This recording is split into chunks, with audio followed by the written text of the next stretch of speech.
Jayden, start with the style here, how you're adapting. You feel comfortable in what your role is and what they're asking you to do? Yeah, I think the style is really fast-paced, something I'm probably not as used to coming from the Horizon League where everybody's really, big-time players and stuff. And the adaptability is, I'd say it's a learning curve for me, but this is why I came here, just to be able to adjust to playing with the best of the best and just give it my best shot. So I think it's been really fun because I've been stretched out of my comfort zone. So yeah, I'd say that I'm adapting well. The teams I'm enjoying playing with, so yeah, it's been fun. How is your game going to be different here? I mean, you were asked to score, and you had to score a lot, I understand, at Detroit, but maybe, not as much here. You may not get as many shots. How is that going to work for you? No, definitely. We've got a lot of natural scorers here as well, so obviously the responsibility isn't, just to put the ball in the hoop. There's bigger things, and the impetus behind my growth as a player and helping this team is really playing defense, locking down on the defensive end, hitting open shots, cutting well, and then obviously he knows I can score. So just focusing on the things that maybe were that I wasn't so great at coming out of Detroit, and just trying to implement those and better help the team. I'm kind of curious. I mean, when you look at like NCAA stats, there's really not that many guys around the country who score 20 points a game anymore. There's a lot to be said for that.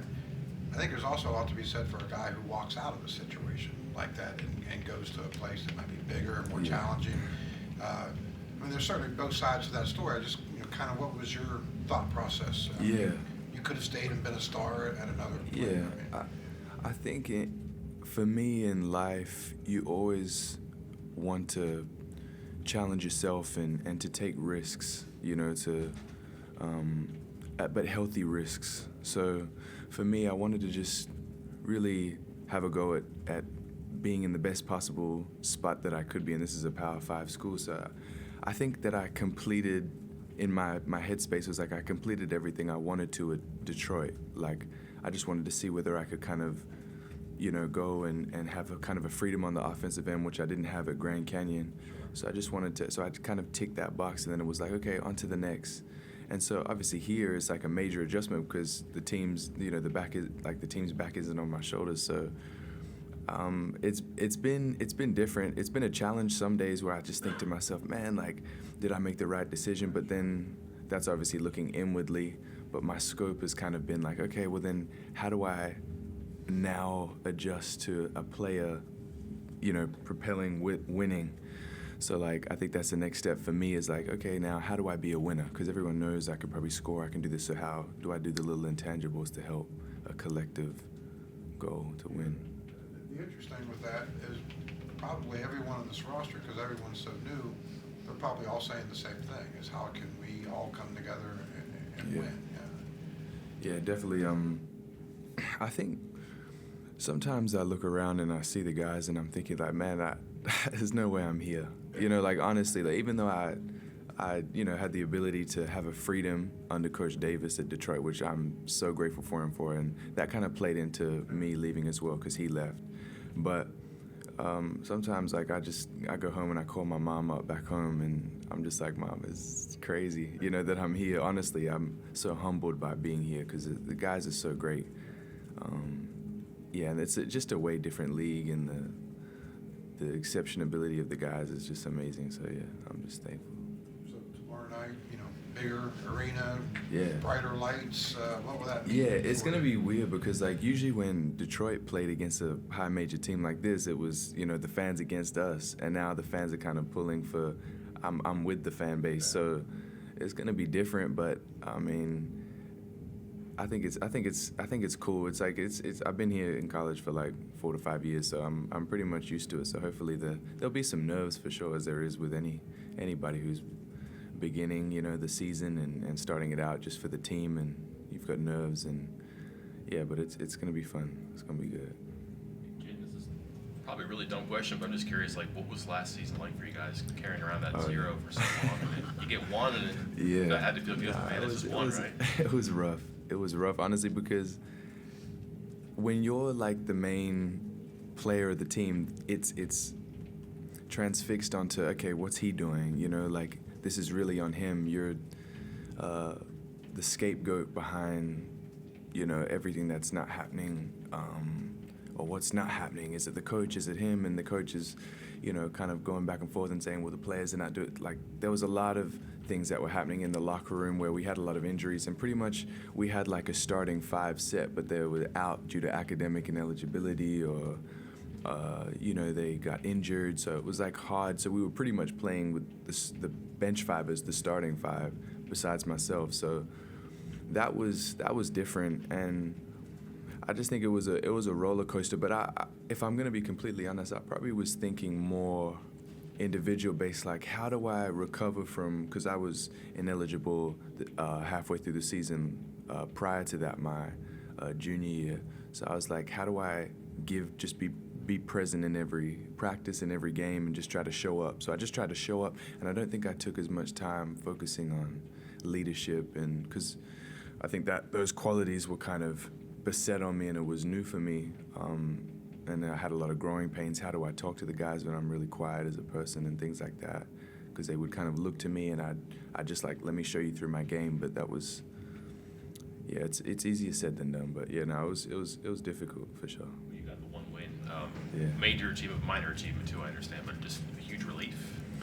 I mean, I wouldn't say relief, because it was like, man, you won in 30 or whatever, you know. It's just like, it doesn't look good, you know, because then I think people tag that, you know, all he does is score, or the only way he can be effective is if he puts the ball in the hoop and he's the main guy, and that's not a play that I wanted. That partly played into why I came here, not to like look outward and address the inward, but like I just wanted to reflect the player that is about winning now, you know, because I think before, you know, you want to chase the stats, as everyone does deep down. Every player is like transfixed on his own stat line, but I just wanted to be a part of winning for a change, and maybe give up of myself for a collective goal to try and chase something special.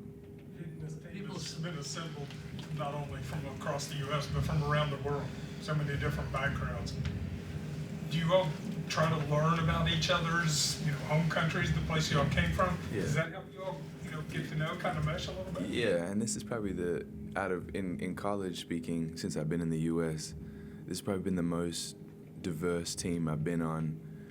Different, you know, ethnicities, different backgrounds, and I think we've come. This is the closest team I've ever been on, like in basketball. So it's been amazing. The friendships, and I think the guys genuinely want to see, you know, you do well. And there's always, you know, that bickering and the camaraderie of the guys, you know, doing accents and things like that. You know, you do your accent, it's annoying.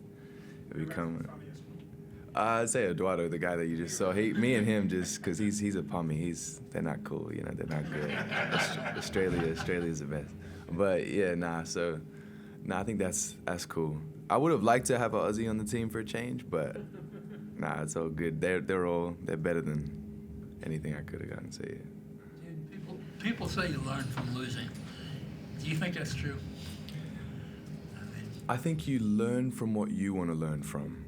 So you learn from, just like anything, you take situations and it's your response to anything. So your response to anything is how you do everything. So for me, if we would have won, okay, how does he deal with when the camera's in his face, and does he go home and go out with his friends and kind of just takes the day off, and, you know, or does he go home, okay, let me just center myself, thank you, Lord, for the game, be grateful to God, and just kind of humble yourself, okay, let's go to work tomorrow, same thing. So like, even in success is just as much as how do you learn, is just as much as in defeat. And so for me, I was learning how to be resilient, and so how to bounce back, go back in the gym after the day and just keep shooting my shots, because I could have been like, well, we all throw in the towel, I may as well throw in the towel on myself. So I didn't want to do that. So I think I just wanted to learn regardless of the situation. Yeah. I covered a baseball team that lost 104 games in the season, and another one that won 107. So, I mean, believe me, they learned more winning 107 than they did losing. Yeah, for sure. Because it's just it's like a weight, you know. Because like, you know, looming in the crowd, that's what everyone's thinking. Like, man, this team suck, you know. And you kind of like go into the game thinking, I really think we can win. Like, I really thought that I could put the teams back on my shoulder and to try and. But it was weird because I think as coach, sometimes there's you box in certain players subtly without even knowing, like subconsciously. Like a guy might not feel like he can play his game, but whereas in Detroit, I felt like I could completely play my game. But whereas GCU, I was just a role player.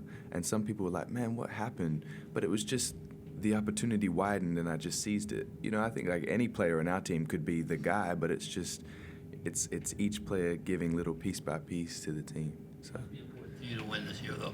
Yeah, very important. I know I only heard off the grapevine that we were picked quite low, but I think No one knows anybody. yeah, no one knows anybody. It's just a fresh team, and I think there'll be a lot of surprises. But it's like anything. It's like it's a roller coaster. It's up and it's down. I think a consistency is what I'm seeking as well from the team. Like if we can just keep, I think that shows more. To be valiant in defeat, or to bounce back and to figure it out. Because come March, that's when we want to be completely like, okay, we're locked in, we're ready. We've seen the highs and the lows, the pits, and yeah, I think it'll be good. Do you know anything about West Virginia growing up in Perth? West Virginia had a good women's basketball player from Perth who I think played in the same club team you did. Really? Natalie Burton. I don't know if you Oh, ever heard of her.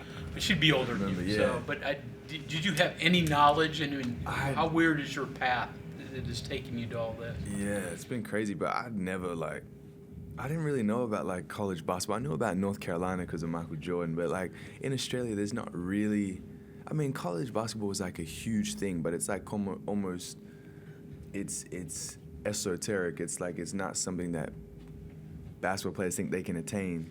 Like I was getting cut from club teams in Perth, and I was like, man, I ain't never gonna make it anywhere. Like I was like, man, I suck, dude. Like I honestly, like I don't know how I made it here, off a tooth and a leg, but I didn't know anything about West Virginia. Perth is it's the second most isolated city on the planet, and so it's just very easygoing. A lot of surfing. No one's really talking about who scored, against Duke basketball. They were just like, oh, you want to go down to the beach for a coffee. It's like, it's just different lifestyle. But I think everybody in Perth thinks that is around my friend group thinks I'm a celebrity. When I post stuff on Snap about the Mountaineers, and I know about the song, and I got to be very careful. I'm not a lover of country. So I like the Mountain Mama. That's just I gotta love it though, cause that's I'm repping. But like I don't like country. I've never been a country lover. But nah, this is a cool place. I love the greenery. The kind of fall, like driving in from Pittsburgh to West Virginia. It's just beautiful. So you guys are very blessed with the serenity of your landscape. Detroit, good morning. Oh, completely different. It was like. It was like when I came from Australia to America, it was like, what is going on? Like, bloody no clue, like you're just sitting there and like, this is so different. But Detroit, it was like I went from, I don't know how to word it. It was like kind of like ghetto to like, you're in like everything so lush and so nice. And like at Detroit, we were eating pizza scrolls after the game, and Lunchables, like, it was just different. It was just a different scenery. I think also what was different is like, even in my time there, I think there was like one white person on the staff. So it's like you go from like all black to like all white. And so it was just like, it's just different, but you adapt. And I think I can add all of this to my mental repertoire. So as a psychology major, it's all about personability and relationships, and your adaptability. And as a mixed race person, like you want to be able to be inclusive of everyone and to have a scope and a knowledge about the people around you. So I think it just adds to my repertoire because you come from Australia, then you go to, America, and you're in so many different states, and Phoenix and Detroit and LA. And so it was like now West Virginia. So you can just add that. It just adds to your story. Jayden, kind of curious if that psychology background has helped you maybe bond with some of these guys, because it is a whole new team and everybody's getting to know each other. Yeah, well, it all comes down to commonalities and addressing differences and trying to amend those into, strengths and being personable with people. Like, okay, I know what makes him tick and I know what doesn't. Okay, I know how to talk to him this way. I know how to address him. I know what kind of sets him off, and then I know what, gaslights him. So psychology is just kind of, it's more so lending an ear when needed. So I kind of sit back. I don't want to assert a mindset where I'm a kind of an accidental diminisher, as they call it. So it's kind of like, I don't want to assert myself as an expert. I just want to sit back and kind of be listening to what people are saying, and then regurgitate whatever they've told me and kind of spit it back to them in a positive manner. So yeah, that's just what I do. So but not be manipulative, just be aware of the relationships that I have and try to grow with guys. Yeah. Was it a tough decision to come here to play basketball? Come In to what the way? US? Just in US to the US? It's so far. Yeah. It was like when I first came, it was like a 27-hour flight. So it was 6 hours from Perth to Sydney, and then 15 hours from Sydney to LA, and then I had to go to Alabama. So then it was LA to North Carolina or Denver, and then Denver to North Carolina to Alabama. So it was like, when I got off, I was like, man, I'm stuck here. And I only went home I went home 5 years after I came here. So that was the hardest thing. Really missed my family. Because I talked to my mom. We go on walks with my grandma, because my grandma and my mom raised me. So just missing them, missing the conversations. Because I think my lifestyle is really different. I don't like going out. I'd rather go watch a movie and go to the movies with them. Like, I was still going to the movies with my mom, holding hands, at 14. But that's just what we do, like, there was nothing, I think coming to America has left a lot of, it's like anything. It's left some pit holes in my life, and also brought some of the most amazing stories I could ever have imagined that I can share with my children and things like that. So it's still rough, when I think about it, but I'm thankful. Yeah. You're very mature in your answers, very thoughtful in the way you consider things and how you speak on them. Do you think you were always that way? Is that kind of an innate characteristic, or is it your experiences that have built that? I think so. When I moved here, it was mainly living independently. So I didn't have a lot of people to talk to, so there was a lot of self-regulating.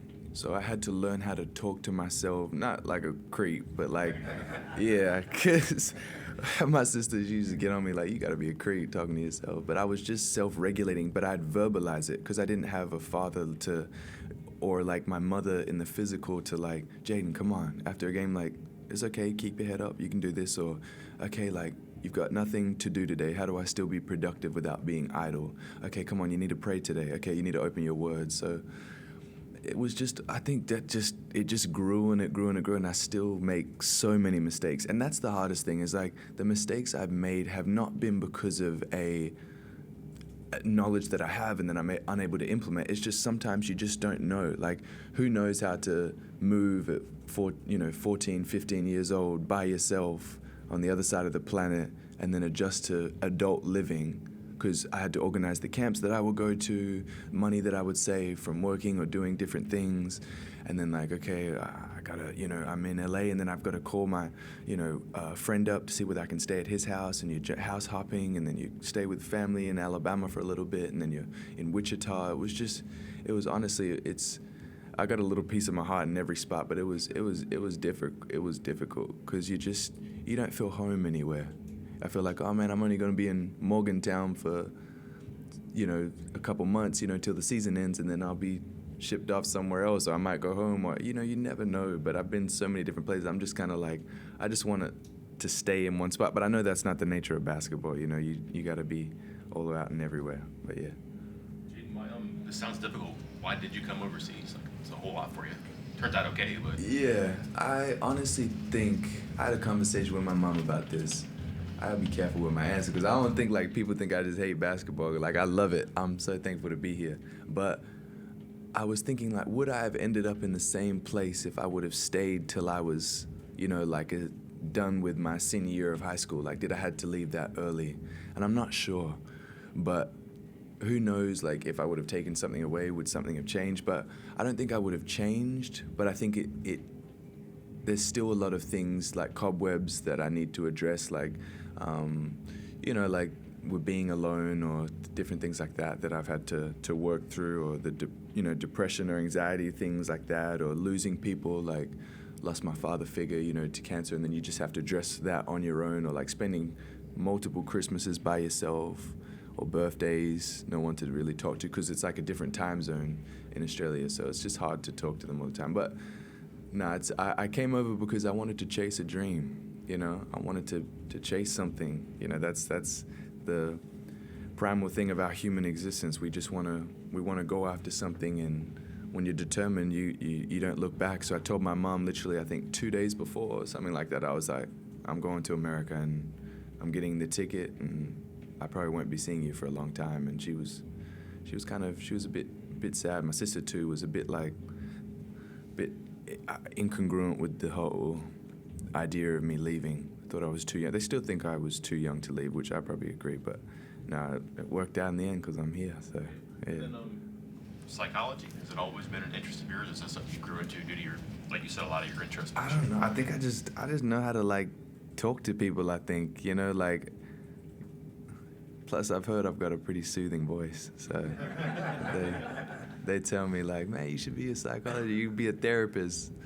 I don't know. I think when my mom's calling, she might be like crying, like, oh, I miss you. I'm like, hey, it's okay, we're gonna come, or like self-regulating myself. So I feel like if you can conquer your own mind and you can why how it works with all the things that have happened, I'm sure you can relate to other people, find common ground. So yeah, the psychology's always been great. But I don't know, I think hopefully one day I can go into maybe some counseling or some mentorship or something along those lines. So yeah. How old were you when you first came over to the... I was 15, turning 16, yeah. So I was freshman in high school, yeah. And I just like, after I got a letter of recommendation from the high school that I was at, and I said, look, I'm deciding to leave, and they were like, is there anything we can do, can we take some, because I was on a scholarship in high school over there, because it was a boarding school, and I was like, nah, my dad kind of set me and was like, look, I've got some people you can stay with, you've never met them, but you can go over there and stay, and yeah, so. That's where it all began. Where it all began, yeah. Jayden, thank you. All right, thanks, guys.